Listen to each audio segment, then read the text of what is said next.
With the French army already suffering huge losses on the border, word reaches Paris that Austria's ally, Prussia, has joined the invasion. The enemy troops are mobilized under the command of the Duke of Brunswick, a Prussian general. Tension pervades the streets of Paris. And then, the newspapers print a letter from the Duke of Brunswick, a manifesto threatening the destruction of Paris if any harm comes to their Royal Majesties, the King and Queen. The misguided threat wildly backfires. August 10th, 1792. 27,000 armed citizens, fueled by indignant rage, head to the Tuileries Palace and fall upon the King's guards in a savage attack. By the end of the day, over 800 from both sides are dead. The king flees to safety in the assembly, but the monarchy is no more. Louis is officially stripped of his title. The French Republic is born. The blade of the guillotine is christened with the blood of Louis's remaining guards.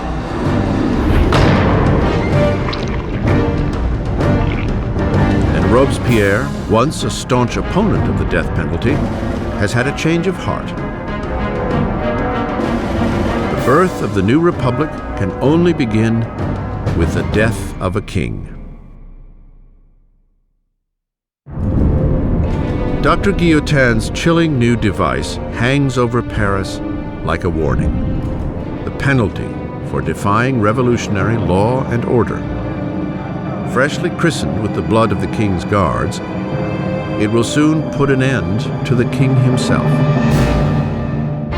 By August 1792, with the king deposed and the royal family secluded in the Temple prison, Robespierre and his Jacobins are locked in a battle with the moderates of the Assembly, the Girondins, for control of the national government.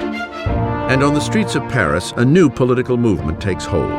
As a symbol of their rejection of aristocratic tradition, ordinary citizens refuse to wear the knee breeches or culotte of the aristocrats. They call themselves the sans-culottes, those without knee pants. The sans-culottes considered themselves the true people of France. They were not the poorest of the poor. They tended to be fairly well-off artisans, shopkeepers, people like that. But they were people who at least claimed to work with their hands. Not wearing the breeches, not wearing the culotte for the sans-culotte was simply symbolism of being not an aristocrat, being an ordinary man of the people. The sans-culottes seize control of Paris's city government, while the Jacobins and Girondins steer the rest of the country from the National Assembly, now called the Convention. The Convention struggles with the command of the beleaguered French army, which is swiftly losing ground to Austria and Prussia.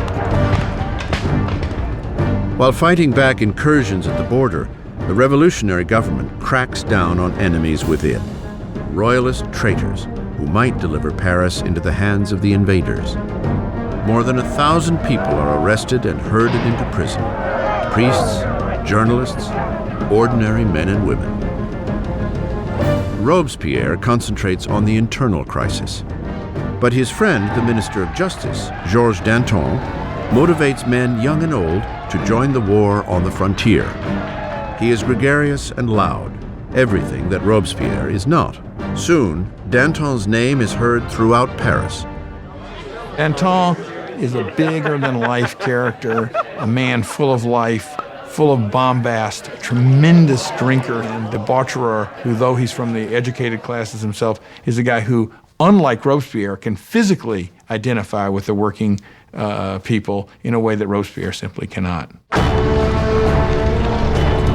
As the enemy closes in, Danton's fiery rhetoric mobilizes the people, inspiring many to take to the battlefront.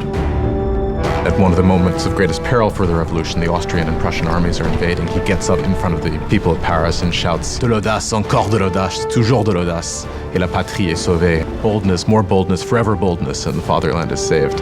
He's really one of the people who manages to rally the country against the invader. It's an extraordinary moment. With so many able-bodied men leaving for the front, Paris is left defenseless, its jails bursting with political prisoners. An unsettling fear floods the city. The growing mass of prisoners may be impossible to contain. Marat puts out a bloodthirsty call for revolutionary citizens to descend upon the prisons and slaughter all inside.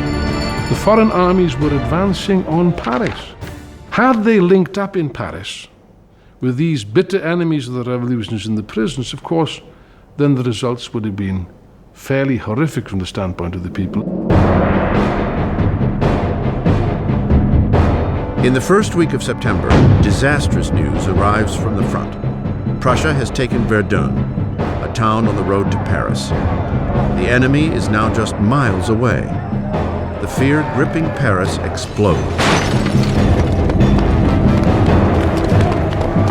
The sans-culottes break into the prisons and unleash a furious assault on the city's inmates. They will leave no traitor alive. And the sans-culottes went to the prisons, particularly the prisons where refractory priests were being held, where nobles were being held, where political prisoners were being held, and they started carrying out their own impromptu trials that were very short and that very often simply ended with slaughter. Women are raped and brutalized, priests disemboweled, aristocrats hacked to pieces. In a primeval slaughter, more than 1,600 are left dead in a matter of days. When word of the September massacres spreads throughout Europe, enemies of the revolution are sickened.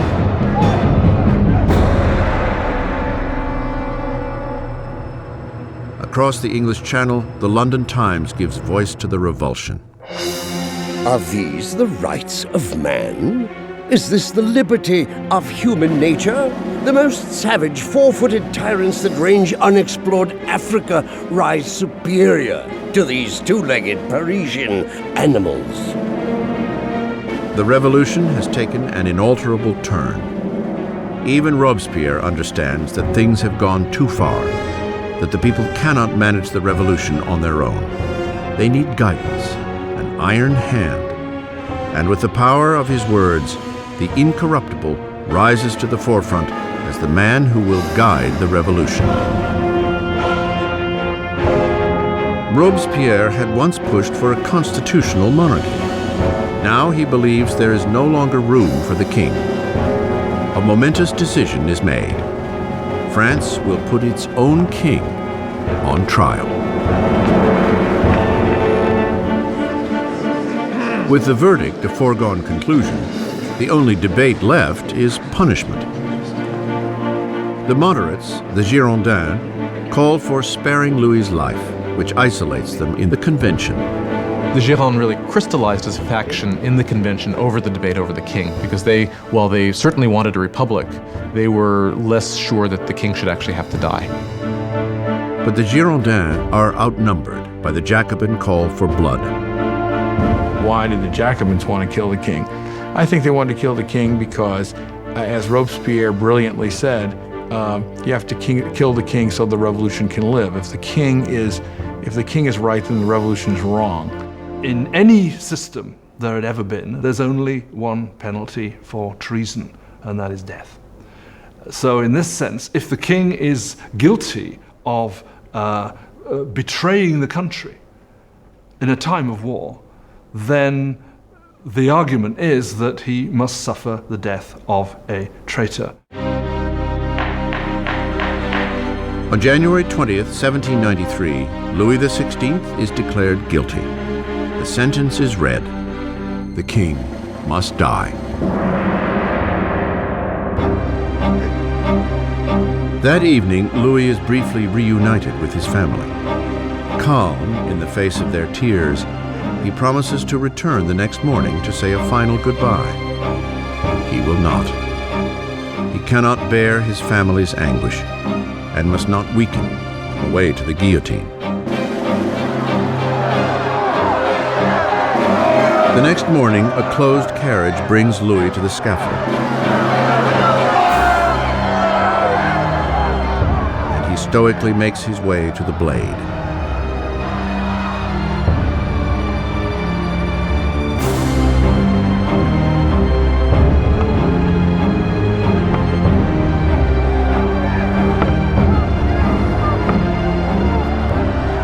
he attempts to give a speech. I trust that my death will be for the happiness of my people, but I grieve for France, and I fear that she may suffer the anger of the Lord.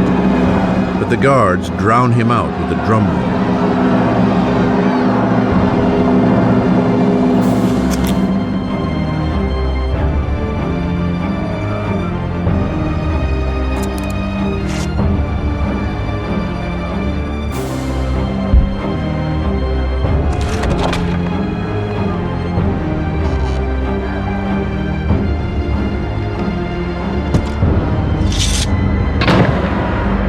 At 10:22 a.m., the man who once was king is no more.